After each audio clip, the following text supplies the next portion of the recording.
Sir, আমি আপনাকে call করেছিলাম, কিন্তু হুট করে এই ছেলেটা সেভাবে মারপিট শুরু করেছে। এসপি স্যার জঙ্কুকের কাছে গিয়ে বলে, থামুন আপনি, এভাবে মারছেন কেন? আমাদের বিষয়টা দেখতে দিন। আরে, তুমি যে হোপের ভাইপো না? জি। তুমি বিদেশ ছিলে না এত বছর? জঙ্কুকই তো তোমার নাম। জি।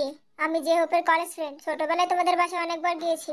এখনো যে হোপের সাথে মাঝে মাঝে কথা হয় আমার। তা তুমি এই ছেলেকে এবার মারছিলে কেন? স্যার, ওই মেয়েটার সাথে অসভ্যতা করেছে ছেলেটা। তোমার বোন, চাচাতো বোন। তোমরা আমার পরিচিত। আমি চাই না এই বয়সে তোমরা কোনো কেসে ফেসে যাও। সামনে তোমাদের ভবিষ্যৎ আছে। আর ওরা নেশাখোর, ওদের বড় বড় লোক আছে। আমরা ওই গ্যাংটাকে ধরার চেষ্টা করছি। তাদের ধরতে পারলে এরা কিছুই না। তাই বলি, তুমি তোমার বোনকে নিয়ে চলে যাও, বিষয়টা আমি দেখছি। জঙ্কক কথাগুলো শুনলো, বুঝতে পারলো এখানে কিছু বলে লাভ নেই, তাই কথা না বাড়িয়ে তের কাছে চলে যায়। এসপি আর 2 কনস্টেবল আহত ছেলেটাকে নিয়ে থানায় চলে গেল। জঙ্কক দোকান থেকে একটা পানির বোতল কিনে এনে নিজের চোখে মুখে পানি দিল, সাথে মাথায় কিছুটা পানি ঢেলে রাগ কমানোর চেষ্টা করছে। জঙ্কুক তের দিকে পানির বোতলটা এগিয়ে দিয়ে বলল, নে পানি খা। তে জঙ্কুকের দিকে চেয়ে কাপা কাপা হাতে বোতলটা নিল। আচমকা জঙ্কুক একটু নিচু হয়ে তের ওনার মাথা টেনে নিজের মুখ আর চুল মুছতে শুরু করেছে। মনে কর তুই কিছু দেখিসনি, এখন একটু পানি খা। তে ডক ডক করে কিছুটা পানি খেয়ে দীর্ঘশ্বাস ফেলল। ছেলেটার আচরণে যতটা না ভয় পেয়েছিল, তার থেকে 3 গুণ ভয় পেয়েছে জঙ্কুক ভাইয়ের পেটানো দেখে। বল, ঝামেলা কি বেশি? আমি আর কাল্লা কি আসবো? আসতে হবে না, আমি চলে আসবো। তাহলে কি মিটিং ডাকবো? হ্যাঁ, আসছি। তে কোথায়? আছে এখানেই। তেকে নিয়ে অফিসে আসবি? হ্যাঁ, রাখছি। জঙ্কুক ফোন রেখে তেকে বলে, আমার একটা মিটিং আছে। মিটিং শেষ করে তাকে বাসায় দিয়ে আসলে সমস্যা হবে? না। জঙ্কুক তেকে নিয়ে অফিসের গেটের সামনে আসতেই ইয়ন আর কাইল্লা একটা তাজা ফুলের তোড়া নিয়ে হাজির হলো। Welcome madam. আমি ম্যাডাম হলাম কিভাবে? আমি তো। এতটুকু বলতেই জঙ্কুক ধমকে ওঠে, যা দিচ্ছে নেই, এত কথা বলতে হয় কেন? তে আর কথা বাড়ালো না, চুপচাপ ফুলের তোড়াটা নিল। তারপর জঙ্কুকের পেছন পেছন তার কেবিনে চলে গেল।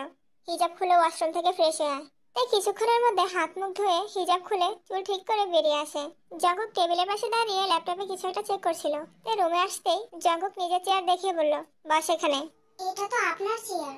জঙ্কুক চোখ রাঙিয়ে তাকাতেই তে মাথা নিচু করে চুপচাপ জঙ্কুকের চেয়ারে বসে পড়লো। আমি শাওয়ার নিতে যাচ্ছি, কেউ ডাকলে দরজা খোলার দরকার নেই, তুই নিজের মতো বিশ্রাম নে। জঙ্কুক 5 মিনিটের শাওয়ার নিয়ে কোমরে টাওয়াল জড়িয়ে ওয়াশরুম থেকে তাড়াহুড়ো করে বেরিয়ে এসে চেয়ারে 2 হাতল চেপে তের ঘনিষ্ঠ হয়ে তের দিকে তাকালো। তে বিস্ময় চোখে চেয়ে আছে জঙ্কুকের চোখের দিকে। এত কাছে আসাতে জঙ্কুকের নিঃশ্বাস ছুঁয়ে দিল তের লালিত মুখমণ্ডল। তের মনে হচ্ছে শিরা উপশিরায় তুফান চলছে। ওই ছেলে তোর হাত ছাড়া অন্য কোথাও ছুঁয়েছিল? বল শুধু। আর কোথায় ছুঁয়েছে? ওই ডক্টরের বাচ্চারা জ্যান্ত কবর দিয়ে আসবো। আর কোথাও ছুঁইনি। সত্যি তো? সত্যি। এর মধ্যে দরজায় এসে কাইলা ডাকছে, জঙ্কুক, মিটিং এর সময় হয়ে যাচ্ছে।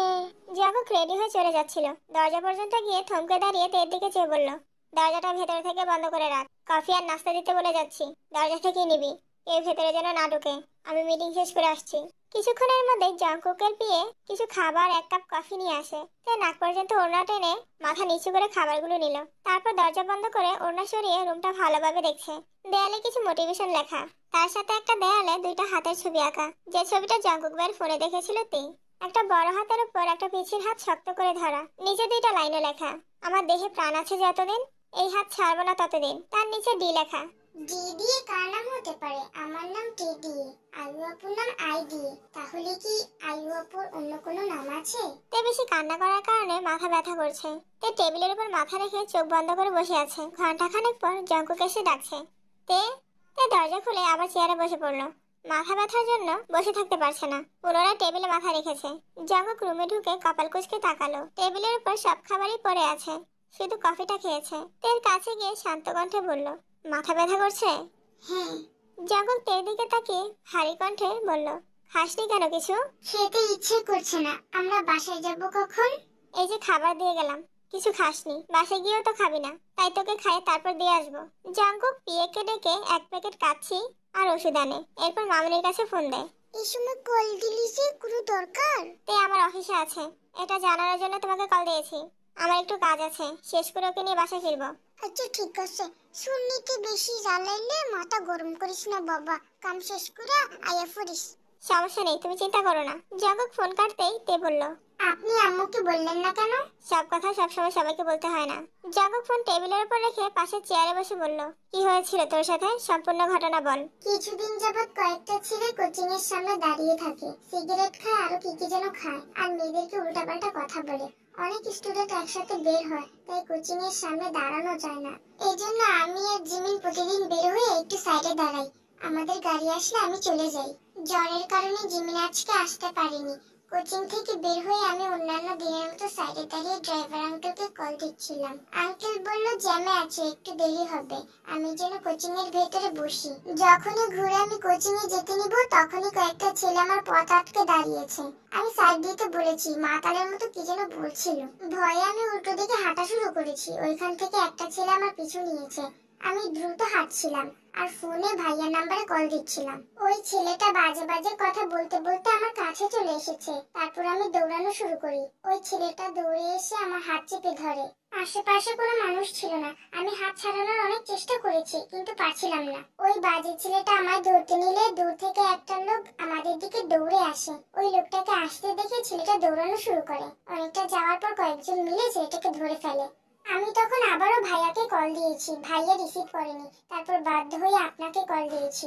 ওই ছেলেটাকে আটকিয়ে 2-3 জন এসে আমাকেও নিয়ে গেছে সেখানে। অনেক জিজ্ঞাসাবাদও করেছে। পরে কেউ একজন পুলিশকে কল দিয়েছে। পূর্ণ মনোযোগ দিয়ে কথাগুলো শুনল জঙ্কুক। দীর্ঘশ্বাস ছেড়ে নিজেকে শান্ত রাখার চেষ্টা করলো, কিন্তু তার চোখ যেন কিছুতেই শান্ত হতে চাইছে না। জঙ্কুক নিজের ফোন বের করে কি একটা মেসেজ কাকে পাঠিয়ে দুহাত টেবিলের উপর রেখে তার উপর মাথা রাখলো।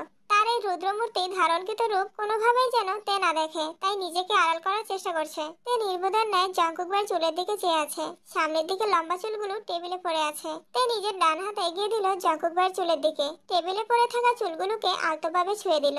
ধমকের ভয়ে হাত সরিয়ে নিল সঙ্গে সঙ্গে। জঙ্কুকের নীরবতা দেখে আবারও ছুঁয়ে দিল জঙ্কুকের চুলে। তাই কিছুক্ষণ জঙ্কুকের চুল নিয়ে দুষ্টামি করে চুল ছেড়ে স্বাভাবিক হয়ে বসলো। জঙ্কুক ভাই। সহসা সেই চিরচেনা সুমধুর কণ্ঠে উত্তর আসলো, তে ভয়ে ভয়ে বলল, দেয়ালে যে ডি লেখা, ডি দিয়ে কার নাম? জঙ্কুক মাথা তুলে ব্রু কুঁচকে তের দিকে তাকিয়ে বলল, হবে কোন এক ঢঙ্গি।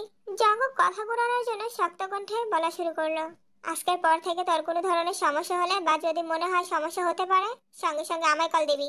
সুগা ব্যস্ত থাকে, চাইলেও সবকিছু ম্যানেজ করতে পারে না, তাই সুগাকে কল দেওয়ার আগে আমায় কল দিবি। আর কোচিং এ আপাতত তোর যেতে হবে না। কোচিং এ গেলে কেউ কিছু বলবে বা খারাপ আচরণ করবে তার জন্য নয়। তুই চাইলে ওইখানে সব কয়টা ছেলে এখনই তোর পায়ে ধরে মাপ চাইবে আর কোনোদিন কোচিং এর আশেপাশেও আসবে না। কিন্তু সমস্যা হচ্ছে তুই তো এই বিষয়টা স্বাভাবিকভাবে নিতে পারবি না। আমি চাই না আজে বাজে প্রেশার দিয়ে নিজের মাথাটা হ্যাং করে রাখিস। তার থেকে কোচিং এর রুটিন অনুসারে পড়বি। আমি প্রশ্ন নিয়ে আসবো, আয়ু তোর পরীক্ষা নিবে। দরকার হলে আয়ু 3 ঘন্টা সময় নিয়ে পড়াবে তোকে। বেশি রাত হলে আয়ু আপু কিভাবে যাবে? আয়ুর চিন্তা তোর করতে হবে না, আগে নিজের চিন্তা কর। এর মধ্যে পিয়ে খাবার নিয়ে আসে। তেকে খেতে দিয়ে জঙ্কুক অফিসের বাকি কাজগুলো শেষ করছে। তে খাচ্ছে আর বিড়বিড় করে বলছে, আয়ু আপুর প্রতি আপনার কেয়ারটা খুব তাড়াতাড়ি সরাতে হবে। কোথাও চান্স পেলেই আয়ু আপুর কাছে আর পড়বো না। তারপর আপনার কেয়ারও কমে যাবে। ধীরে ধীরে আমি নিজেই আপনার প্রেমিকা হয়ে যাব। কথাগুলো বলতে বলতে তের ঠোঁটে সহসা হাসি ফুটে উঠেছে। কাজ শেষ করে নিজের রুমে এসে তেকে হাসতে দেখে জঙ্কুকের সব রাগ নিমিষেই মিলিয়ে গেছে। তোর ওই হাসিতে কি এমন জাদু আছে যে হাসিতে আমার সব রাগ এক মুহূর্তে নিঃশেষ করে দিতে সক্ষম? তে তাকাতেই জঙ্কুক নড়ে ওঠে, রেডি হয়ে নে, বাসায় যাব। তেকে বাসার সামনে নামিয়ে জঙ্কুক বলল, রুমে গিয়ে ঘুমাবি, কাউকে কিছু বলার দরকার নেই। যদি কিছু বলতে হয় আমি বাসায় ফিরে বলবো। কয়েক ঘন্টা সময় পার হওয়াতে তেও অনেকটা স্বাভাবিক হয়ে গেছে। রুমে গিয়ে ফ্রেশ হয়ে ঘুমিয়ে পড়েছে। ঘন্টা দুয়েক পর চিল্লাচিল্লি শব্দে তের ঘুম ভাঙে। করিডোর থেকে নিচে তাকিয়ে দেখে বাড়ির 3 কর্তা সোফায় বসা। 3 কর্তা কিছুটা দূরে দাঁড়িয়ে আছে। সোফা থেকে কিছুটা দূরে জঙ্কুক ভাই দাঁড়িয়ে আছে। দেখে মনে হচ্ছে ওনার মতো ভদ্র আর শান্ত ছেলে দ্বিতীয় আর নেই। জঙ্কুকের থেকে কিছুটা দূরে দাঁড়িয়ে আছে সুগা। তোমাকে এতবার সাবধান করার পর আবার মারপিট কেন করেছো? জঙ্কুককে নিরুত্তর থাকতে দেখে নামদেন পুনরায় ধমকে উঠলেন, কথা কেন বলছো না? গুন্ডামি করার জন্য তুমি দেশে ফিরে এসেছো? এই বাড়ির মেয়ের গায়ে কেউ হাত দিবে আমি তা সহ্য করতে পারবো না। সহ্য করতে না পারা এক বিষয়, মারপিট করা অন্য বিষয়। মারপিট কেন করলে? লোকে কি বলবে? যে ছেলে বিদেশ থেকে পড়াশোনা করে এসেছে সে এখন রাস্তাঘাটে মারপিট করে। আফসোস, আমাকে নিয়ে যতটা মাথা ঘামাচ্ছেন তার কিছুটা যদি ওই ছেলেগুলোর জন্য ঘামাতেন তাহলে কেন মেরেছি প্রশ্নটা আমায় করতেন না। ওই ছেলেগুলোর জন্য আইন আছে, পুলিশ আছে। তোমাকে তো দায়িত্ব দেয়া হয়নি, তুমি ছেলেটাকে না মেরে টেকে নিয়ে চলে আসতে। জঙ্কুক বিড়বিড় করে বলল, আইনার পুলিশ ছিল বলেই তো ওইগুলোর আবার পিটাতে হয়েছে। দেখ জঙ্কুক, এসিপি আমার বন্ধু ছিল আর তোকে চিনেছে বিধায় ঝামেলা করেনি। আর আমাকেও কল দিয়ে জানিয়েছে এখানে অন্য কেউ থাকলে ঝামেলা হতো। মান সম্মানের চিন্তা কি এই ছেলের আছে নাকি? জঙ্কুক রাগ কন্ট্রোল করতে না পেরে চিৎকার করে উঠল, আমায় ক্ষমা করবেন, আমি আপনাদের মতো ভদ্রলোকের মুখোশ পরে চলতে পারবো না। আর আপনাদের মতো পাষাণ হৃদয় নিয়েও বাঁচতে পারবো না। কেউ আমার গণ্ডিতে ছোঁয়ার চেষ্টা করলে সেই হাত ভেঙে দিতে আমি দ্বিতীয়বার ভাববো না। কথাগুলো বলে সিঁড়ি দিয়ে উঠতে গিয়ে তেকে দেখে দ্বিতীয়বার ধমকে উঠল, তোকে ঘুমাতে বলছি না? বের হয়েছিস কোন সাহসে? জঙ্কুকের পেছন পেছন তে আর সুগা দুজনেই নিজেদের রুমে চলে গেছে। ঘন্টাখানেক পর তে চুপি চুপি নিজের রুম থেকে বেরিয়ে জঙ্কুক ভাইয়ের রুমের দিকে যায়। জঙ্কুকের রুমের দরজা লাগানো, ভেতর থেকে রাগান্বিত কণ্ঠে হুঙ্কার শোনা যাচ্ছে। ফোনে হয়তো কাউকে ঝাড়ছে। ভয়েতে দৌড়ে নিজের রুমে চলে আসে। কয়েকদিন কেটে গেছে। জঙ্কুক ইদানিং বাড়ির সবাইকে এড়িয়ে চলে, একসাথে খায় না। অফিসে গেলেও নিজের মতো কাজ শেষ করে চলে যায়। তে তো ভয় সামনেই যায় না। গত 3 মাসে জঙ্কুক ভাইয়ের এত রাগ সে আগে দেখেনি। মাঝখানে নির্বাচন হয়ে গেছে। সুগাদের এমপি বিপুল ভোটে জয়লাভ করেছে। সেই সুবাদে আগামীকাল খাওয়া দাওয়ার ব্যবস্থা করেছে। বাড়ির সবাইকে দাওয়াত দিয়েছে, কিন্তু বাড়ির মানুষ রাজনীতি পছন্দ করে না বিদায় সুগা কাউকেই বলেনি, শুধু তেকে বলেছে যাওয়ার কথা। ভোরবেলা উঠে সুগা চলে গেছে, সবকিছু আগে থেকেই প্ল্যানিং করা। তেদের বাসা থেকে কিছুটা দূরে একটা মোড় আছে। জঙ্কুক অফিস থেকে ফিরে তেকে ওই মোড় থেকে নিয়ে যাবে। প্ল্যান মোতাবেক সব হলো। এমপির বাড়িতে এসে এমপির সাথে দেখা করে কথাবার্তা বলেছে। তারপর 3 ভাই বোন ছবি তুলেছে। সবশেষে খাওয়া দাওয়া করেছে। প্রোগ্রাম শেষে তে আর জঙ্কুক চলে যাবে। সুগা থেকে একটু দূরে নিয়ে কি যেন বলছিল। জঙ্কুক কিছুটাই গিয়ে বাইকের কাছে যাচ্ছে। আচমকা এমপির মেয়ে হাজির হলো। ভাইয়া কেমন আছেন? ভালো, তুমি কেমন আছো? অনেক ভালো। আব্বু এমপি হয়েছে তার ক্রেডিট সুগা ভাইয়া সহ আপনারও। শুনেছি অনেক হেল্প করেছেন, তার জন্য ধন্যবাদ। ভাইয়া আপনার গার্লফ্রেন্ড কেমন আছে? ভালো। সুগা থেকে বিদায় দিয়ে ভিতরে চলে গেছে। তে জঙ্কুক ভাইয়ের দিকে তাকাতে চোখে পড়লো একটা সুন্দরী মেয়ে জঙ্কুক ভাইয়ের সাথে কথা বলছে। ভালোভাবে দেখতে মনে পড়লো জঙ্কুক ভাইয়ের ফোন থেকে ব্লক করা সেই মেয়েটা, মানে এমপির মেয়ে। জঙ্কুক ভাইয়ের সাথে কথা বলছে দেখে তের মেজাজ খারাপ হয়ে যাচ্ছে। এক প্রকার দৌড়ে তে জঙ্কুক ভাইয়ের পাশে এসে দাঁড়ায়। মেয়েটা তের দিকে তাকিয়ে মুখ গোমড়া করে ফেললো। উনি কি আপনার গার্লফ্রেন্ড? এমপির মেয়ের এমন প্রশ্নে তে ভেবাচাকা খেলো। উৎসাহ নিয়ে তাকিয়ে আছে জঙ্কুক ভাইয়ের চোখে মুখে। এই জন্য জঙ্কুক ভাইয়ের মনের কথা জানার বিশাল সুযোগ। এই সুযোগ হাতছাড়া করতে চায় না তে। জঙ্কুক ভাই চোখের ইশারায় কিছু বললে সেটা আজ বুঝে নেবে অষ্টাদশী। জঙ্কুক তের দিকে এক পলক তাকালো, পুনরায় চোখ সরিয়ে গম্ভীর কণ্ঠে বলল, না, ও আমার কাজিন। এই সামান্য কথায় অষ্টাদশী হৃদয় ভেঙে চূর্ণ বিচূর্ণ হয়ে গেছে। মেয়েটা হাসি মুখে তেকে এটা সেটা জিজ্ঞাসা করছে। তে মনের বিরুদ্ধে উত্তরগুলো দিচ্ছে। মেয়েটা বিদায় নিয়ে চলে গেছে, কিন্তু তে এক পাও নড়ছে না। ছলছল নয়নে চেয়ে আছে জঙ্কুক ভাইয়ের দিকে, আর মনে মনে ভাবছে, আমি কি শুধু মোহের পেছনে ছুটছি? জঙ্কুক আকাশের পানে চেয়ে মনে মনে বলল, তোর চোখে চোখ রেখে মিথ্যা বলার সাধ্যই আমার নেই, কিন্তু তোর ভালোর জন্যই মিথ্যাটা বলতে হয়েছে। আমি চাই না আমার কারণে তুই তোর জীবনের লক্ষ্য থেকে সরে যাস। তোকে মানসিকভাবে শক্ত হতে হবে। এর থেকেও কঠিন পরিস্থিতির মোকাবেলা করতে হবে তোকে। তাই সারা রাস্তা কাঁদতে কাঁদতে এসেছে। প্রতিদিন জঙ্কুক ভাইয়ের কাঁধে হাত রাখলেও আজ ইচ্ছে করেই দূরে সরে বসেছে। এই অনুভূতিহীন মানুষটা কোনোদিন তের অনুভূতি বুঝবে না। যেখান থেকে তেকে নিয়ে গিয়েছিল ঠিক সেখানেই তেকে নামিয়ে দিয়েছে জঙ্কুক। তে হেলমেট রেখে একবারের জন্য তাকায়নি জঙ্কুকের দিকে। বুকের ভেতর অসহনীয় যন্ত্রণা হচ্ছে তার। এই যন্ত্রণার একাংশ যদি জঙ্কুক ভাই বুঝতো। তে কাঁদছে আর বাড়ির দিকে যাচ্ছে। গত 17 বছরে সে এত কান্না করেনি। এই জঙ্কুক ভাই দেশে ফেরার পর যতবার কান্না করেছে। জঙ্কুক বাইক থেকে দুর্বোধ্য দৃষ্টিতে তাকিয়ে আছে তের হাঁটার দিকে। তোকে প্রতিশ্রুতি দিব না তে, বউ করে প্রমাণ করে দিব। এই জঙ্কুক কথা দিচ্ছে, তোর এই কান্না চিরতরে মুছে দিব সেদিন, ইনশাআল্লাহ। নির্বাচনের ঝামেলার পর থেকে সুগা বেশ শান্তিতে আছে। আপাতত কাজের এত চাপ নেই। এমপিও বিভিন্ন কাজে ব্যস্ত। প্রয়োজন হলে মিটিং ডাকে, তখন উপস্থিত থাকতে হয় সেখানে। এমপির বাড়িতে দৌড়াদৌড়ি আর কাজ করতে করতে ধীরে ধীরে এমপির মেয়ের সাথে সুগার সুসম্পর্ক হয়ে গেছে। মেয়েটাও সুগাকে আপন ভাইয়ের মতোই দেখে। সুগাকে একটা কাজের দায়িত্ব দিয়ে এমপি কোনো এক জায়গায় চলে গেছে। সুগার কয়েকজন মিলে কাজ করছিল, তখন এমপির মেয়ের আগমন হয়। সুগা ভাইয়া এখানে একটু বসি। একে তো এমপির মেয়ে, তার উপর নিজের বাড়ি। সুগার তো না বলার কোনো ক্ষমতাই নেই। বসো। আপনাকে একটা কথা জিজ্ঞাসা করতে এসেছি। কি কথা? ওই দিন প্রোগ্রামে জঙ্কুক ভাইয়ের সাথে একটা মেয়ে আসছিল, ওইটা কে? কেন? মেয়েটা মাশাআল্লাহ অনেক কিউট। আমি ভাইয়াকে জিজ্ঞাসা করেছিলাম মেয়েটাকে, ভাইয়া বলছে কাজিন। আপনি আর ভাইয়া তো কাজিন, তাহলে মেয়েটা কি আপনার বোন? হ্যাঁ, আমার একমাত্র বোন তে। এখন বলো ঘটনা কি? আসলে আপনার বোনকে আমার অনেক পছন্দ হয়েছে। আমার ভাই ইউকেতে পড়াশোনা করে। আমার মনে হচ্ছে আমার ভাইয়ার সাথে তেকে খুব ভালো মানাবে। এখন বিয়ে দিতে হবে না, ভাইয়া 2 থেকে 1 বছরের মধ্যে ছুটি নিয়ে দেশে আসবে। তখন যদি আমায় বলেছে এখানেই থামো। ভাইয়া যদি এগুলো শুনে, আল্লাহই জানে কি করবে। ভাইয়ার যার সাথে বিয়ে ঠিক সে আর কেউ না, আমার একমাত্র বোন তে। ভাইয়ার পৃথিবী জুড়ে শুধু তের অস্তিত্ব। না ভাইয়া কারো হবে, আর না তেকে কারো হতে দিবে। আমি তো ভাইয়াকে জিজ্ঞাসা করেছিলাম গার্লফ্রেন্ড কিনা, উনি তো না করেছে, বললো কাজিন হয়। সুগা হাসি মুখে উত্তর দিল, গার্লফ্রেন্ড না, তাই না করেছে। বউ কিনা জিজ্ঞাসা করতো, তাহলে ঠিকই হ্যাঁ বলতো। ভাইয়া থেকে কখনো গার্লফ্রেন্ড ভাবে না, সবসময় বউ ভাবে, আর বউ হিসেবে পরিচয় দেয়। সে যাই হোক, এই বিষয় নিয়ে আর কথা বাড়িও না, যাও এখান থেকে। মেয়েটা মন খারাপ করে চলে যাচ্ছে। জঙ্কুককে ভালো লেগেছিল, কিন্তু জঙ্কুক অন্য কারো মালিকানায় বন্দি। এখন থেকে নিজের ভাইয়ের জন্য পছন্দ করেছে। এই তেও জঙ্কুক ভাইয়ের দখলে। বিড়বিড় করে জঙ্কুককে বকতে বকতে বাসার ভেতর চলে গেছে। সুগা কাজ শেষ করে দুপুরে বাইক নিয়ে বের হয়েছে। তেদের কোচিং এর সামনে অপেক্ষা করছে। কিছুক্ষণের মধ্যে কয়েকজনের সাথে জিমিনও বেরিয়ে আসে। জিমিনকে দেখে সুগা বাইক থেকে জোরে ডাকলো, এই মেয়ে, এদিকে আসো। তে তো কোচিং এ আসে না ওই দিনের ঝামেলার পর থেকে, তাহলে সুগা ভাইয়া কোচিং এর সামনে কেন আসছেন? জিমিন গুটি গুটি পায়ে এগিয়ে আসলো সুগার কাছে। আজকের পরীক্ষা কেমন হয়েছে? জি ভালো হয়েছে। তুমি নাকি অসুস্থ ছিলে, সুস্থ হয়েছো? জিমিন বিস্ময়কর দৃষ্টিতে চেয়ে আছে। জিমিন যে অসুস্থ ছিল এটা সুগা কিভাবে জানে? অবশ্য জানবে নাই বা কেন, তে নিশ্চয়ই বলেছে। জিমিন উপর নিচ মাথা নাড়লো। সুগা বাইকের সাইড থেকে একটা হেলমেট খুলে জিমিনের দিকে এগিয়ে দিয়ে বলল, এটা পরে বাইকে বসো। কেন? উঠতে বলছি, ওঠো। জিমিন সুগা বাই সম্পর্কে খুব ভালো করেই জানে, তাই তেরামি না করে সুগার পিছনে নিজের ব্যাগ রেখে তারপর বসেছে, যেন গায়ে না লাগে। সুগা জিমিনকে নিয়ে একটা রেস্টুরেন্টে আসে। এরপর জিমিনের পছন্দ মতো খাবার অর্ডার করে। এর আগের বার জিমিনের সাথে তে ছিল বলে এতটা অস্বস্তি লাগেনি, তবে আজ একা এসেছে সুগার সাথে খেতে, তাই নিজের হাত পা স্থির রাখতে পারছে না। জিমিনের এই অস্বাভাবিকতা দেখে সুগা বলল, এত ভয় পাচ্ছ কেন? আমি তো অপরিচিত কেউ না, আর আশেপাশের মানুষ যদি তোমার এই কাঁপাকাঁপি দেখে তাহলে নিশ্চয়ই ভাববে আমি তোমাকে কিডন্যাপ করে নিয়ে এসেছি। প্লিজ স্বাভাবিক হও। আমাকে আবার ট্রিট দেওয়ার কারণ কি? আমাদের এপি জিতেছে, সেই খুশিতে খাওয়াচ্ছি। আরো আগে খাওয়াবো ভাবছিলাম, কিন্তু সময় পাইনি। মাঝখানে এমপির বাড়িতে প্রোগ্রাম ছিল।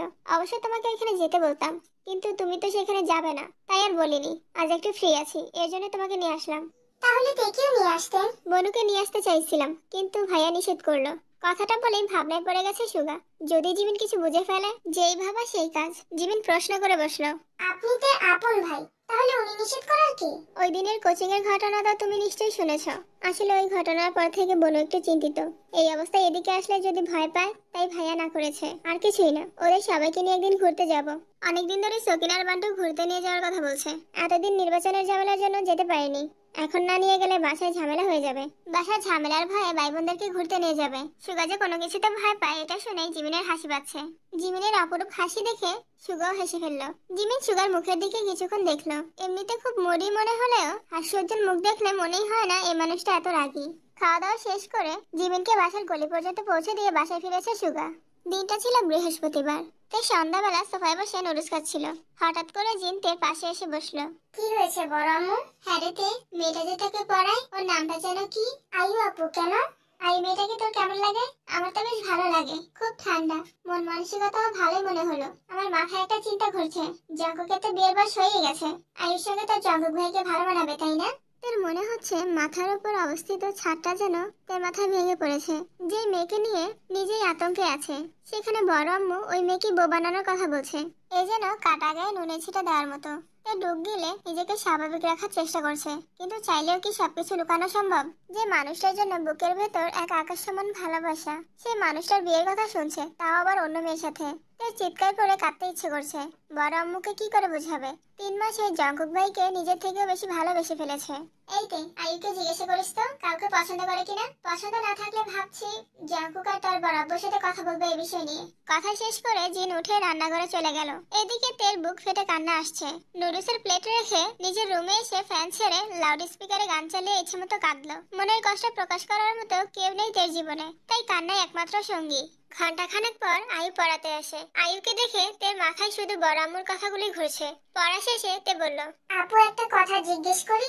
হ্যাঁ অবশ্যই। আপনি কি কাউকে পছন্দ করেন? হ্যাঁ করি তো। তে যে প্রশ্ন করতে যাবে কে সে, তার আগেই আয়ুর ফোনে কল আসে। কল রিসিভ করে কথা বলতে বলতে তের থেকে বিদায় নিয়ে আয়ু চলে যায়। অষ্টাদশীর মনের ভেতর তোলপাড় চলছে। বড় আম্মুর বলা কথাগুলো মাথায় ঘুরছে। আয়ু আপুর বিষয়ে জঙ্কুক ভাইয়ের কেয়ার, কিছুদিন আগে তেকে কাজিন বলে পরিচয় দেওয়া, আজ আয়ু আপুর পছন্দের মানুষ আছে তা জানতে পারা। সবকিছু যদি একসুতায় বাধা হয় তাহলে তের কি হবে? তের চোখ টলমল করছে। দুফোঁটা পানি গড়িয়ে পড়তেই তে চোখ মুছে শক্ত কণ্ঠে নিজেকে শাসালো। একদম কাঁদবি না, যে মানুষটা কোনোদিনও তোরই হবে না তার জন্য কেন কাঁদছিস? তে রাতে খায়নি, সবাই অনেক ডেকেছে, কিন্তু তাতেও তে রুম থেকে বের হয়নি। জঙ্কুক বাসায় ফেরার পর থেকে ছাদে ছিল। রুমে এসেছে শেষ রাতের দিকে, তাই সে এসবের কিছু জানে না। শুক্রবারের সকাল থেকে তের কোনো হদিশ নেই। সুগা পর্যন্ত ডেকে আসছে, কিন্তু তে আসেনি। জঙ্কুক ভাই বা বড় আম্মুর মুখোমুখি হওয়ার বিন্দুমাত্র ইচ্ছে নেই তার। জঙ্কুক নামাজ থেকে এসে খেতে বসেছে, বাকিরাও বসছে। ও মাই এল্ডার যা, তুই তো এখনো খেতে আসলো না।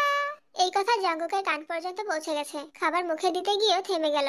সহসা সুগার দিকে তাকিয়ে ইশারা করলো। সুগার সঙ্গে সঙ্গে উঠে গিয়ে তেকে ধমকে নিচে নিয়ে আসে। তের মুখমণ্ডল ফুলে আছে, চুলগুলো এখনো ভেজা, চুল থেকে টুপ টুপ করে পানি পড়ছে। মাথা নিচু করে খেতে বসেছে, চুল দিয়ে বেশ অর্ধেকটা মুখ ঢেকে রেখেছে। কিন্তু জাঙ্কুক তের বিপরীতে বসায় স্পষ্ট তের চোখ, মুখ, নাক সবই দেখতে পাচ্ছে। জাঙ্কুক খাওয়ার মাঝখানে বেশ কয়েকবার তের দিকে তাকিয়েছে, ভেবে পাচ্ছে না হলো কি, কিন্তু তে ভুল করে একবার মুখ তুলে তাকায়নি। তের হাবভাব দেখে সুবীর রেগে বলে, পরীক্ষা যত কাছে আইতাছে তোমার অমনোযোগিতা ততই বাড়তাছে, যা যা চাইতাছো সবই তোমার দেওয়া হইতাছে, তারপর পড়াশোনাতে এত অবহেলা কেন? শুনলাম ইদানিং কোচিংও নাকি যাচ্ছ না। অবশ্য যাইবাই বা কেমনে? যাই হোক, বাড়িতে পড়াশোনাটা ঠিক করে করো। জাঙ্কুক খাওয়া বন্ধ করে দাঁতে দাঁত চেপে বসে আছে। জাঙ্কুকের অন্য হাত টেবিলের নিচে সুগা চেপে ধরে রেখেছে। জাঙ্কুক প্লেটের খাবার শেষ করে সবার আগে উঠে কোনো দিকে না তাকিয়ে সোজা রুমে চলে গেছে। 1 ঘন্টা পর সুগা সকিনা আর বান্টুকে ডেকে রেডি হতে বলল, ঘুরতে নিয়ে যাবে। দুই ভাই বোন খুশিতে গদগদ হয়ে রেডি হতে চলে গেছে। জীবনে প্রথমবার বাইকে ঘুরতে যাচ্ছে। জাঙ্কুক আগে থেকে রেডি হয়ে সোফায় বসে ফোন চাপছিল। সুগা সিঁড়ি দিয়ে নিচে নেমে জাঙ্কুকের থেকে কিছুটা দূরে দাঁড়িয়ে বলল, ভাইয়া, বনু তো ঘুরতে যাবে না বলছে। সঙ্গে সঙ্গে জাঙ্কুক চোখ রাঙিয়ে তাকালো সুগার দিকে। আচ্ছা, আমি রাজি করাচ্ছি। সুগা আবারও বোনের রুমে গেল তেকে বোঝাতে, কিন্তু তে কোনো কিছুতেই রাজি হচ্ছে না। সুগা আবার নিচে আসে। জাঙ্কুককে কিছু বলার আগেই জাঙ্কুকের তপ্ত দৃষ্টি দেখে ভয়ে আবারও বোনকে রাজি করাতে গেছে। 4 থেকে 5 বার উপন্যাস করতে করতে অবশেষে বোনকে রাজি করাতে সক্ষম হয়েছে। তে রাজি হয়েছে শুনে জাঙ্কুক বাসা থেকে বেরিয়ে বাইকে বসে আছে। সুগা সহ সবাই রেডি হয়ে বেরিয়েছে। সুগা জাঙ্কুকের কাছে গিয়ে বলল, বোনকে রাজি করে এনেছি ঠিকই, কিন্তু তার শর্ত সে তোমার বাইকে করে যাবে না। তোর বোন আমার সাথে না গেলে তোর খবর আছে। আল্লাহ, তুমি আমায় উদ্ধার করো। দুই দিকে আগ্নেয়গিরি, মাঝখানে আমি অসহায় এক বালতি পানি। কি করে সামলাবো এই দুই পাগলকে? সুগা বাধ্য হয়ে তেকে বোঝাতে গেল। তে মাত্রাতিরিক্ত রেগে আছে। আর সুগার কথা শোনা বা মানার কোনো ইচ্ছে নেই তার। জাঙ্কুক ভাইয়ের সাথে যাবে না মানে যাবেই না। সুগা জাঙ্কুকের দিকে তাকাতেই দেখতে পায় জাঙ্কুক সুগার দিকে চোখ রাঙিয়ে তাকিয়ে আছে। কি মুসিবতে পড়লাম আমি? কোনো কিছুতেই যখন বোনকে মানাতে পারছিল না, তখন সুগা বলল, দেখ বনু, ভাইয়ের বাইকে একজনই বসতে পারবে, দুজন বসলে রিস্ক হয়ে যাবে। আমার বাইকে দুজন বসা গেলেও দুজন মেয়ে বসা যাবে না। সকিনা জীবনে প্রথম বাইকে উঠবে, তোরা দুজন একসাথে বসলে যদি অ্যাক্সিডেন্ট করে ফেলি, তাই বলছি তুই ভাইয়ের সাথে যা।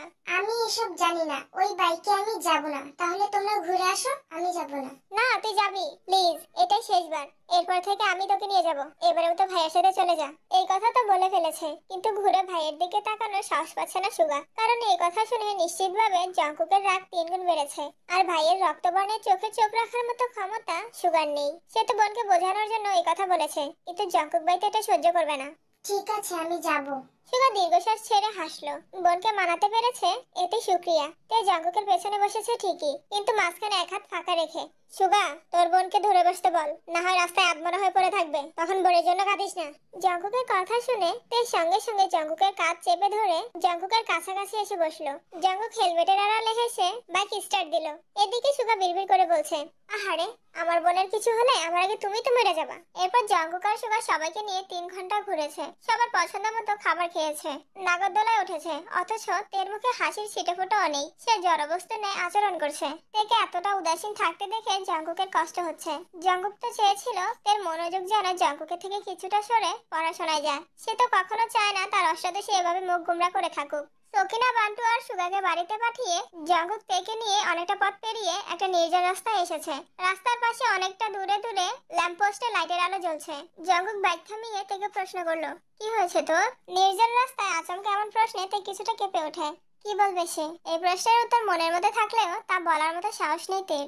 সামান্য এক প্রশ্নে যে থাপ্পড় খেয়েছিল, আজ যদি বিয়ের কথা বলে তাহলে হয়তো এই নির্জন রাস্তায় মেরে ফেলে রেখে চলে যাবে। এসব ভেবে তের শরীর কাঁপছে। জাঙ্কুক পুনরায় প্রশ্ন করলো, তোর কি শরীর খারাপ লাগছে? না, ঠিক আছে। তাহলে বল, কি নিয়ে এত আপসেট? পরীক্ষা নিয়ে টেনশনে আছিস? তের মনে অন্য চিন্তা থাকা সত্ত্বেও উপন্যাস মাথা নাড়ালো। এডমিশন টেস্ট নিয়ে এত ভাবিস না, তোর কাজ পড়াশোনা করা, তুই শুধু তাই কর। কে কি বললো, কে কি করছে, কোথায় কি হচ্ছে, এসব ভেবে মাথা নষ্ট করার প্রয়োজন নেই। তুই যদি কোথাও চান্স না পাস, তাতেই কেউ তোকে কিছু বলবে না, সেটা আমি দেখবো। কিন্তু নিজেকে যাচাই করার আগে ভেঙে পড়বি না। আমি বিশ্বাস করি আমার তো এত সহজে হেরে যাওয়ার মেয়ে নয়। এই কথা শোনা মাত্র তের মনে হচ্ছে মস্তিষ্কে নিউরন দিকবিদিক ছুটছে। মনে একটা কথা বারবার ঘুরছে, আমার তে। জঙ্কুক ভাই আমার তে বলে সম্বোধন করেছে, এটা ভাবতেই তের সকল মন খারাপ এক মুহূর্তেই পালিয়ে গেছে।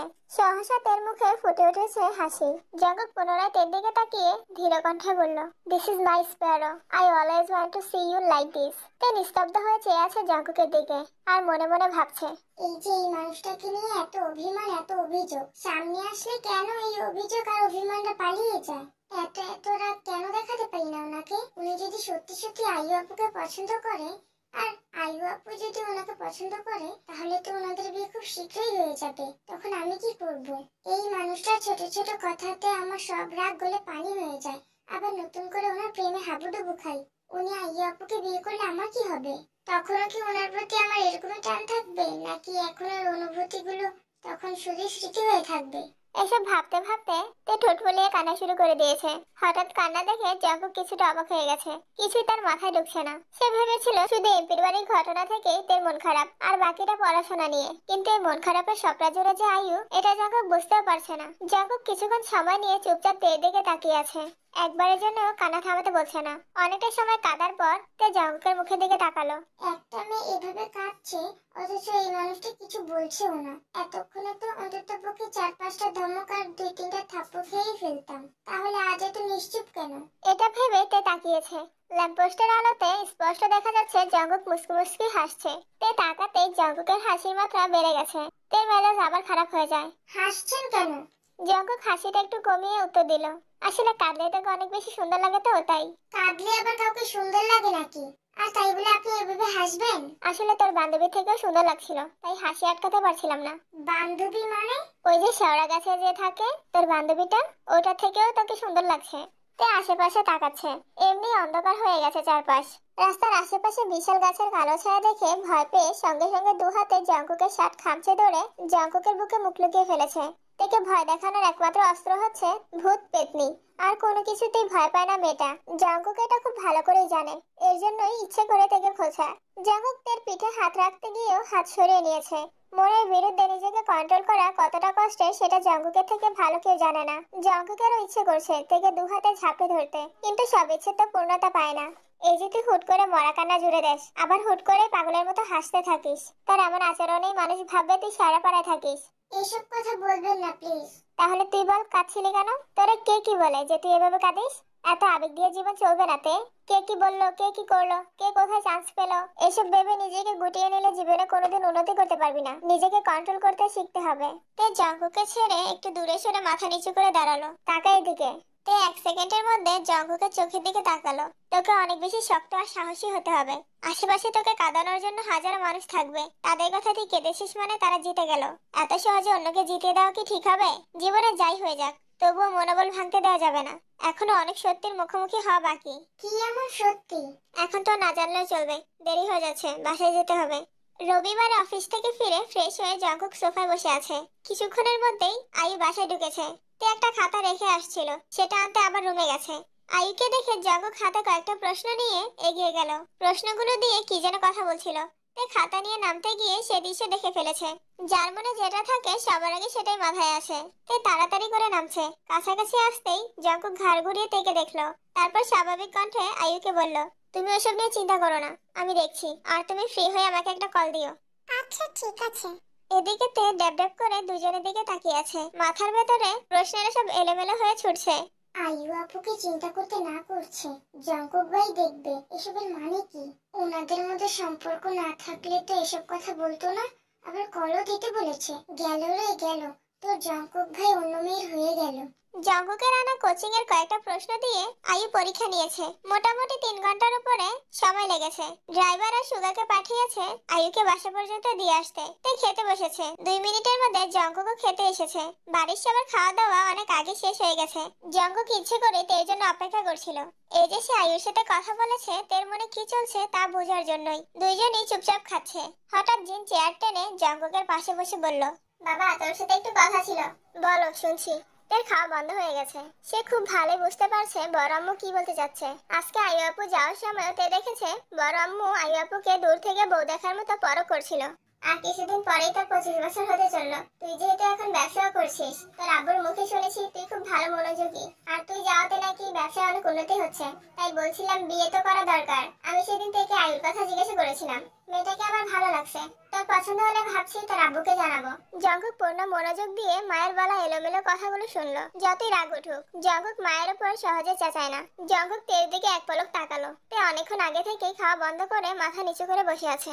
জঙ্কুক মনে মনে ভাবছে, মানুষ ঠিকই বলে, জীবনে হাজার হাজার শত্রুর প্রয়োজন হয় না, ঘরে দুই একটা এমন মানুষ থাকলেই যথেষ্ট।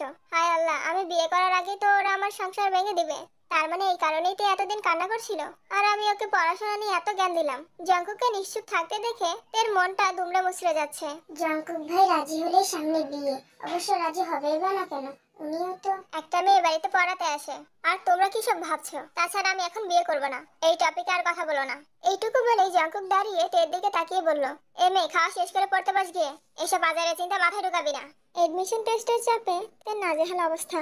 অন্যান্য দিনের মতো আজও তে সব পড়া শেষ করে শুয়েছে। জঙ্কুক এখনো ফিরেনি। তে 20 মিনিট অপেক্ষা করলো, কিন্তু জঙ্কুক ফিরছে না বলে বাধ্য হয়ে ফোনে সেভ করা জঙ্কুকের নাম্বারটাতে কল করলো তে। কোচিংয়ের ঘটনার পর আজ দ্বিতীয়বারের মতো জঙ্কুককে কল দিল সে। ঘুমাসনি এখনো? আপনি এখন কোথায়? বাসায় আসবেন কখন?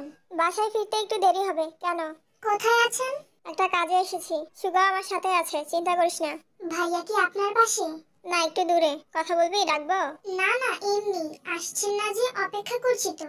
অপেক্ষা করতে হবে না, আমরা চলে আসবো। টেনশনে ঘুম আসছে না। আচ্ছা, আসতেছি। তে ব্যালকনিতে দাঁড়িয়ে অপেক্ষা করছে। অনেকক্ষণ পর জঙ্কুক আর সুগা বাসায় ফিরেছে। সুগা আগে আগে বাসায় ঢুকে পড়লেও জঙ্কুক নিচে দাঁড়িয়ে কারোর সাথে ফোনে কথা বলছে। তে ব্যালকনি থেকে দাঁড়িয়ে সে দৃশ্য দেখছে। ঠোঁটে তার মিষ্টি হাসি। জঙ্কুক ভাইয়ের উপস্থিতি যে আমার হৃদয়ে বসন্ত জাগাতে সক্ষম, উনি কবে বুঝবে এটা? তে আনমনে কত কিছু ভেবে যাচ্ছে। কখন জঙ্কুক বাসায় ঢুকেছে অষ্টাদশী সেই খেয়ালই নেই। জঙ্কুক নিজের রুমে না গিয়ে সোজা তের রুমে এসেছে। তেকে রুমে না পেয়ে যে না ব্যালকনির দিকে যাবে, তখনই দৃষ্টি পড়ে তের খাতার দিকে। কেমিস্ট্রি খাতার পাশে বড় বড় অক্ষরে লেখা জঙ্কুক ভাই। জঙ্কুক খাতাটা হাতে নিয়ে লাস্ট কয়েকটা পৃষ্ঠা উল্টিয়ে দেখেছে। পড়ার ফাঁকে ফাঁকে খাতা জুড়ে জঙ্কুক ভাই লেখা, আরো কিছু কিছু রোমান্টিক লাইন, কবিতার অংশ, গানের লাইন। এইসব দেখে জঙ্কুকের মাথায় রক্ত উঠে গেছে। খাতা টেবিলের উপর ছুঁড়ে ফেলে ব্যালকনিতে পা রাখতে রাখতে চিৎকার দিয়ে উঠলো, এই মেয়ে, সমস্যা কি তোর? কোনো সমস্যা নেই।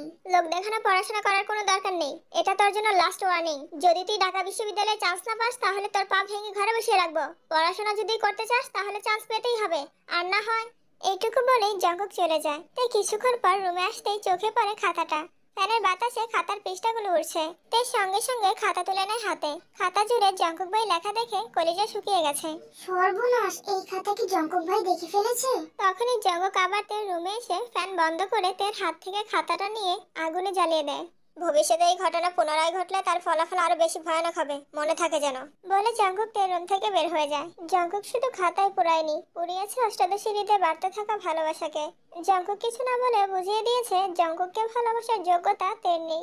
এক সপ্তাহ পর শুক্রবার সন্ধ্যাতে জঙ্কুক বন্ধুদের সাথে আড্ডা দিতে বেরিয়েছে। কিছুক্ষণের মধ্যে সুগা হাজির হলো সেখানে। জঙ্কুক চুপচাপ বসে ফোন চাপছে।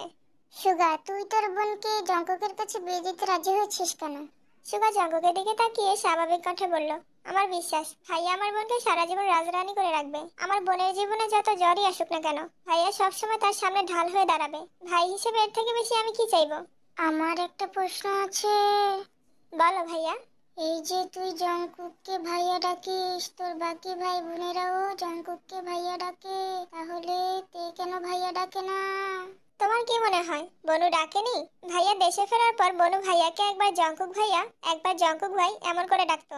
একদিন বড় আম্মুর সামনে জঙ্কুক ভাই বলায় বড় আম্মু বলল, ভাইয়ের নাম ধরে ডাকিস না, বড় ভাইয়া বলে ডাকবি। পরে সুগা জঙ্কুকের দিকে একবার তাকালো। জঙ্কুক চুপচাপ বসে আছে, কারণ সে ভালো করে জানে সুগা আসলে বন্ধুরা জঙ্কুকের কুকীর্তি জানতে চাইবে। জঙ্কুককে চুপচাপ থাকতে দেখে সুগা একটু সাহস নিয়ে পুনরায় বলা শুরু করলো। পরে আর কি, বনু কিছু বলার আগে ভাইয়া নিজেই বলল, ভাইয়া ডাকার কোনো প্রয়োজন নেই, যা ডাকছে তাই ডাকুক। বড়াম্মু যাওয়ার পর বনু মজা করে ডেকেছিল জঙ্কুক ভাইয়া। ভাইয়া সঙ্গে সঙ্গে বলেছিল, ভুলেও যদি আর একবার ভাইয়া বলে ডাকিস তাহলে এমন এক থাপ্পড় দেব, জীবনের মতো ভাইয়া ডাক বন্ধ হয়ে যাবে। সেই থেকে বনু ভাইয়াকে জঙ্কুক ভাই বলে ডাকে। ভাই ডাক শুনতে কেমন লাগে বন্ধু? ভাই ডাকটা অনেক কষ্ট করে সহ্য করে নিয়েছি, কিন্তু ভাইয়া ডাক সহ্য করতে পারবো না। সুগা, এমপির মেয়ের কি খবর রে? এখনো কি উল্টাপাল্টা কিছু বলে? মেয়ে ভালোই আছে, তবে ইদানিং আরেকটা কথা বলেছে, সেটা আমি ভাইয়াকেও বলিনি। কি বলেছে? এমপির মেয়ের বোনকে অনেক ভালো লেগেছে। তো এমপির ছেলের বউ মানে এমপির মেয়ে ভাবি বানাতে চায়। কি? সুগা চেয়ার থেকে উঠে দৌড়ে গিয়ে ইয়োনোর পিছনে লুকিয়ে বলল, তুমি এভাবে আমায় মারতে পারো না, ভুলে যেও না আমি তোমার সম্বন্ধী হই। জাঙ্কুক রাগে ফুঁসতে ফুঁসতে বলল, এই কথাটা মাথায় রাখি বলেই আজ পর্যন্ত তুই আমার হাতে মার খাসনি।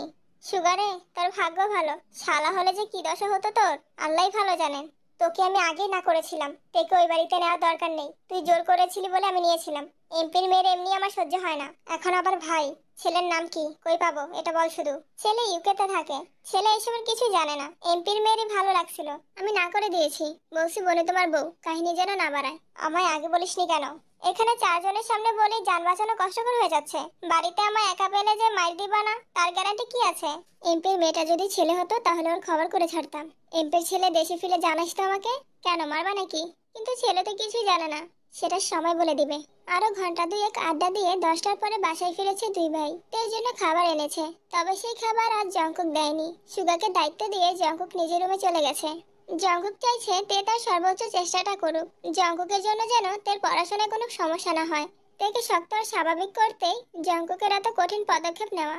অবশেষে আজ সেই কাঙ্ক্ষিত দিন, ঢাকা বিশ্ববিদ্যালয়ের ক ইউনিটের ভর্তি পরীক্ষা। তে সকাল সকাল রেডি হয়ে নিচে নামলো। গতকাল রাতেই ঠিক হয়েছে গাড়ি থেকে বাইকে গেলে সুবিধাজনক হবে, তাই সুগা থেকে পরীক্ষার হলে নিয়ে যাবে। কিন্তু সুগা এখনো ঘুম থেকে ওঠেনি। যেহব জেনা সুগাকে ডাকতে যাবে তখনই চোখে পড়লো জঙ্কুক রেডি হয়ে নামছে। কিরে জঙ্কুক, তুই কোথাও যাচ্ছিস নাকি? সুগা একটু অসুস্থ, বললো থেকে আমি নিয়ে যেতে। যেহেতু আজ শুক্রবার তাই ভাবলাম নিয়ে যাই। ভালোই হয়েছে, ওই ছেলেকে দিয়ে কোনো বিশ্বাস নাই। দেখা গেল যেতে যেতে পরীক্ষা শেষ হয়ে যাবে, তার থেকে ভালো তুই নিয়ে যা। এরপর জাঙ্কুক তেকে নিয়ে 1 ঘন্টার মধ্যে উপস্থিত হলো গন্তব্যে। চারপাশে অসংখ্য শিক্ষার্থী আর তাদের সাথে অভিভাবক। শুধু বন্ধুরা মিলেও পরীক্ষা দিতে এসেছে। কেউ কেউ রাস্তার পাশে বসে পড়তে ব্যস্ত। তে আশেপাশে এত এত শিক্ষার্থী দেখতে ব্যস্ত, অথচ জঙ্কুক তের দিকে তাকিয়ে আছে। জঙ্কুক হঠাৎই শীতল কণ্ঠে ডাকলো, তে। জি। জঙ্কুক দু হাতে আলতোভাবে তের দুগাল স্পর্শ করে তের চোখে চোখ রেখে বলল, আমি গর্ব করে বলতে পারি এখানে উপস্থিত হাজার হাজার শিক্ষার্থীর মধ্যে আমার তেই সবচেয়ে বেশি বুদ্ধিমতী। পরীক্ষা শেষে আমি তার মুখে সেই অকৃত্রিম হাসিটা দেখতে চাই, যে হাসিটা শুধু বিজয়ের। আমার বিশ্বাস তুই পারবি। তেকে ছেড়ে একটু দূরে সরে জঙ্কুক পুনরায় বলল, টেনশন করিস না, বের হয়ে সোজা এখানে আসবি, আমি এখানেই থাকবো। ততক্ষণে গেট খুলে দিয়েছে। হাজার হাজার শিক্ষার্থীর ভিড়ে তেও ঢুকে গেছে। জঙ্কুক বাহিরে অপেক্ষা করছে। পরীক্ষা তের হলেও চিন্তা সব জঙ্কুকের। তার প্রথম আর একমাত্র চিন্তা অসময়ে দেশে ফেরা। সে ভেবেছিল ভর্তি পরীক্ষা শেষে ফিরবে, কিন্তু ওই ছেলের জন্য তার হলো কই। দেশে ফেরার পর থেকে একটাই চিন্তা, জঙ্কুকের জন্য তের না কোনো সমস্যা হয়। 3 মাস যাবৎ কত কৌশলী না অবলম্বন করেছে তেকে শক্ত করতে। আজকের পরীক্ষাতেই বোঝা যাবে জঙ্কুক কতটুকু সফল আর কতটুকু ব্যর্থ। কিছুক্ষণ হলো পরীক্ষা শেষ হয়েছে। এত এত পরীক্ষার্থীর ভিড়ে জঙ্কুকের দৃষ্টি খুঁজছে সেই কাঙ্ক্ষিত ব্যক্তিকে। অবশেষে চোখ পড়ে তার অষ্টাদশীর পানে। মুখে তার তৃপ্তির হাসি, খুশিতে জ্বলজ্বল করছে দুই আঁখি। এক নিমিষে জঙ্কুকের দুশ্চিন্তা উদা হয়ে গেছে। তাই কাছাকাছি এসে খুশিতে গদগদ হয়ে বলল, আলহামদুলিল্লাহ, পরীক্ষা ভালো হয়েছে। আলহামদুলিল্লাহ। এখন কি বাসায় যাবি? বাসায় যাওয়ার কথা শুনে তের মনটা খারাপ হয়ে যায়। 24 ঘন্টা বাসায় থাকতে থাকতে বিরক্ত হয়ে গেছে। কোচিং এ যাওয়া বন্ধ হওয়ার পর শুধু একদিন ভাই বোনদের সাথে ঘুরতে বের হয়েছিল। সেই থেকে বলতে গেলে ঘরবন্দি। তার মন খারাপ দেখে জঙ্কুক বলল, ঘুরতে যাবি? সহসাতে হাসি মুখে জঙ্কুকের দিকে তাকিয়েছে, কিন্তু হাসিটা কয়েক সেকেন্ডেই গায়েব হয়ে গেছে। মনে পড়ে গেল কিছুদিন আগের খাতা পুরানোর ঘটনা। যার মনে তের জন্য বিন্দুমাত্র জায়গা নেই তার সাথে কথা বলে বেমানান। ওনার নাম লেখাতেই যে মানুষটা কয়েক মিনিটের মধ্যে সম্পূর্ণ খাতা পুড়িয়ে ফেলেছে, সেই মানুষটার থেকে দূরে থাকাই শ্রেয়। তে মাথা নিচু করে বলল, না, বাসায় চলে যাব। জঙ্কুক খুব ভালো করে বুঝতে পারছে তার অষ্টাদশী অভিমান করে আছে। আগে চল খেতে যাই, তোর জন্য তাড়াহুড়োতে সকালে না খেয়ে বের হয়েছি, খুব ক্ষুধা লেগেছে। জঙ্কুক তেকে নিয়ে নাস্তা করে বেরিয়েছে। 1 ঘন্টার বিশাল জ্যাম পেরিয়ে বাইক ছুটছে নিরুদ্দেশের পথে। তে দুবার জিজ্ঞাসা করেছে কোথায় যাচ্ছি, কিন্তু জঙ্কুক কোনো উত্তর দেয়নি। ঘন্টা খানেকের মধ্যে পৌঁছে গেছে এক অপরূপ সুন্দর জায়গায়। উত্তরা 15 নম্বর সেক্টরে সুপরিচিত সেই জায়গার নাম দিয়াবাড়ি। দিয়াবাড়ি সবসময় বেশ জনপ্রিয়, তবে শরৎকালে কাশফুলের শুভ্রতায় এই স্থানের মাধুর্যতা কয়েকগুণ বেড়ে যায়। আকাশে যেমন সাদা মেঘেরা ঘুরে বেড়াচ্ছে, তেমনি প্রকৃতি জুড়ে সাদার মেলা। মুগ্ধ আখিতে কাশফুল দেখছে তে। কাশফুলের শুভ্রতায় তের মন ফুরফুরে হয়ে গেছে। গুটি গুটি পায়ে এগিয়ে গিয়ে আলতো হাতে কাশফুল ছুঁয়ে দিচ্ছে। এদিকে জঙ্কুক বাইকে হেলান দিয়ে দুর্বোধ্য দৃষ্টিতে তাকিয়ে সে দৃশ্য দেখছে। মুহূর্তেই জঙ্কুকের ঠোঁটের কোণে হাসির ঝলক দেখা গেল। জঙ্কুক আনমনে বলে উঠল, মানুষ শুধু শরতের কাশফুলের মায়ায় পড়ে, অথচ আমি প্রতিদিন প্রতিক্ষণ শুধু তোর মায়ায় পড়ে থাকি। তোর মনে আনন্দের সীমা নেই। আনন্দ হবে নাই বা কেন? ঢাকা শহরে থেকেও এত বছর কোনোদিন এই জায়গাতে আসতে পারিনি। শুধু দুই একবার নামই শুনেছে। বাবা কাকারা ব্যবসার কাজে এতটাই ব্যস্ত থাকে যে সবাইকে নিয়ে ঘুরতে যাওয়ার সময় নেই কারো। অথচ জঙ্কুক দেশে ফিরেছে সবে মাত্র 4 মাস হবে। এই অল্প সময়ে জঙ্কুক থেকে নিয়ে ঢাকার আশেপাশে সব জায়গা ঘুরে ফেলেছে। অবশেষে আজ কাশফুলের রাজ্যেও নিয়ে এসেছে। জঙ্কুক থেকে বুঝতে না দিয়ে তের বেশ কিছু ছবি তুলে ফোন পকেটে রেখে কতগুলো কাশফুল একসাথে এনে তের দিকে এগিয়ে দিয়ে বলল, তোর কিছু ছবি তুলে দিব। তেও মনে মনে ভাবছিল মোবাইলটা নিয়ে আসলে ছবি তুলতে পারতো, কিন্তু জঙ্কুক ভাইকে এই কথা বলার সাহস পাচ্ছিল না। জঙ্কুক তের কয়েকটা ছবি তুলে দিয়েছে। ছবিগুলো দেখে তে স্বাভাবিক কণ্ঠে বলল, ধন্যবাদ। আমরা কি এখন চলে যাব? এত স্বার্থপর কেন তুই? মানে? এই যে এত কষ্ট করে এত দূর নিয়ে আসলাম তোকে, ছবিও তুলে দিলাম, একটাবার বলতে তো পারতেই। দেন আপনাকে দুইটা ছবি তুলে দেই বা একটা সেলফি অন্তত তুলি। যে নিজের ছবি তোলা শেষ অমনি বাসায় যাই। স্বার্থপর একটা। আমি স্বার্থপর হলে আপনি হিটলার। আমি হিটলার হলে তুই হিটলারের নানি। এই জন্য বিতর্ক প্রতিযোগিতা চলছে। জীবনেও না, আমি আপনার মতো এত পাষাণ না। সামান্য একটা কারণে গত 9 বছর তুই আমার সাথে কথা বলিসনি। তুই ভুল করলে বড় ভাই হিসেবে তোকে শাস্তি দেওয়ার অধিকার কি ছিল না আমার? এই যে এতগুলো বছর একটাবার কথা বলিসনি আমার সাথে, তখন একবারের জন্য কি নিজেকে পাষাণ মনে হয়নি তোর? হয়তো দেশে না ফিরলে এখনো কথা বলতি না। একবারও মনে হয়নি এই মানুষটার সাথে কথা বলা উচিত? তোর এই অসীম দূরত্বে সেই মানুষটারও খারাপ লাগতে পারে। ভেবেছিস কখনো? ভাবিসনি। তাই শান্ত চোখে তাকিয়ে আছে। জঙ্কুক ভাইয়ের সাথে এত বছর একবারের জন্য কথা বলতে ইচ্ছে হয়নি তার।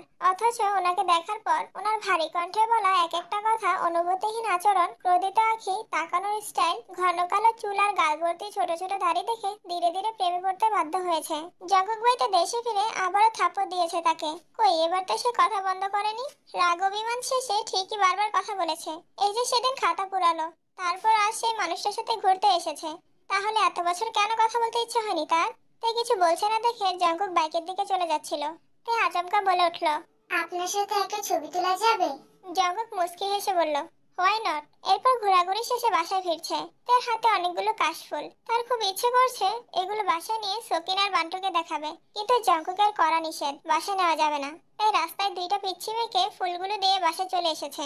সময় চলছে নিজস্ব গতিতে। তার পড়াশোনার অন্ত নেই। সবেমাত্র ঢাকা বিশ্ববিদ্যালয়ের পরীক্ষা শেষ হলো। সামনে মেডিকেল পরীক্ষা। পড়ার চাপ যতটা তের, ঠিক ততটা আয়ুর। প্রতিদিন 3 থেকে 4 ঘন্টা সময় নিয়ে পড়ানো, নিজে প্রশ্ন করে তের পরীক্ষা নেওয়া, সেগুলো সমাধান করা। 15 দিনের মাথায় জগন্নাথ বিশ্ববিদ্যালয়ের ভর্তি পরীক্ষা। যতদিন এতে চান্স পাচ্ছে ততদিন চলবে এই লড়াই। সপ্তাহখানেক পরেই ঢাকা বিশ্ববিদ্যালয়ের ক ইউনিটের ফলাফল প্রকাশিত হয়েছে। তার সিরিয়াল আসছে।